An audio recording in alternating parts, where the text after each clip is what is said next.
जब सैया भये कोतवाल तो डर काहे का।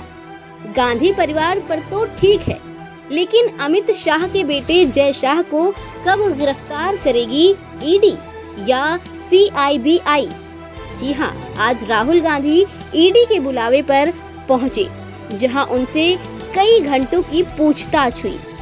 ईडी के सवालों का जवाब देते हुए राहुल गांधी घबरा रहे थे। ये बातें मीडिया का एक धड़ा बता रहा है। खैर, राहुल गांधी क्या पूरे गांधी परिवार को कटघरे में होना चाहिए अगर कुछ गलत किया है तब। यहाँ बदले की राजनीति नहीं होनी चाहिए।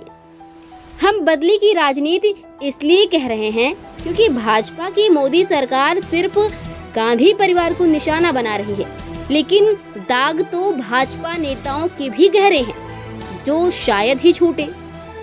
भाजपा अध्यक्ष अमित शाह के बेटे जय अमित भाई शाह की स्वामित्व वाली कंपनी का सालाना टर्नओवर नरेंद्र मोदी के प्रधानमंत्री और पिता अमित शाह के पार्टी अध्यक्ष बनने के बाद 16,000 गुना बढ़ गया है।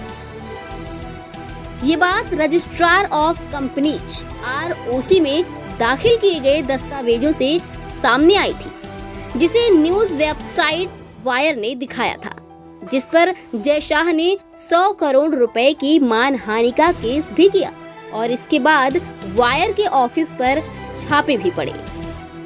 जय शाह की कंपनी की बैलेंस शीटों पर और ROC से हासिल की गई वार्षिक रिपोर्टों से ये बात उजागर होती है कि 2013 और 2014 के मार्च में समाप्त होने वाले वित्तीय वर्षों में शाह की temple enterprise private limited company कोई खास उल्लेखनीय कारोबार नहीं कर रही थी और इन वर्षों में कंपनी को क्रमशः 6,230 और 1,724 रुपए का घाटा हुआ। 2014 और 2015 में कंपनी ने महज 18,728 रुपए का लाभ दिखाया। 2015 और 2016 में कंपनी का टर्नओवर आसमान में छलांग लगाते हुए बढ़कर 80.5 करोड़ रुपए को छू गया। जी हाँ, टेम्पल एंटरप्राइज के राजस्व में ये हैरान करने वाली बढ़ोतरी एक ऐसे समय में हुई जब कंपनी को राज्यसभा सांसद और रिलायंस इंडस्ट्रीज के शीर्ष एग्जीक्यूटिव परिमल नाथवानी के समधी राजेश खंडवाला के स्वामित्व वाली एक वित्तीय सेवा कंपनी से 15.78 करोड़ रुपए का असुरक्षित कर्ज मिला था।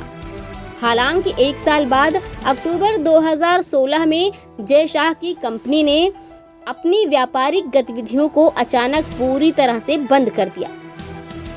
निदेशकों की रिपोर्ट में ये कहा गया कि पिछले वर्ष हुए 1.4 करोड़ रुपए के घाटे और इससे पहले के सालों में होने वाले नुकसानों के कारण कंपनी का नेटवर्थ पूरी तरह से समाप्त हो गया है।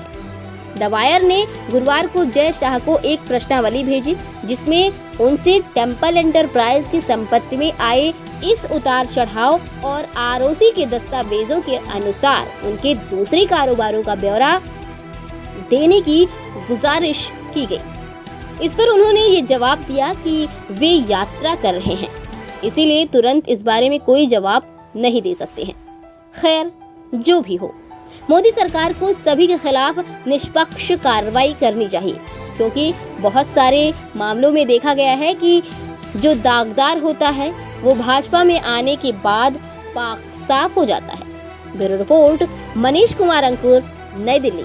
खबर 24 एक्सप्रेस।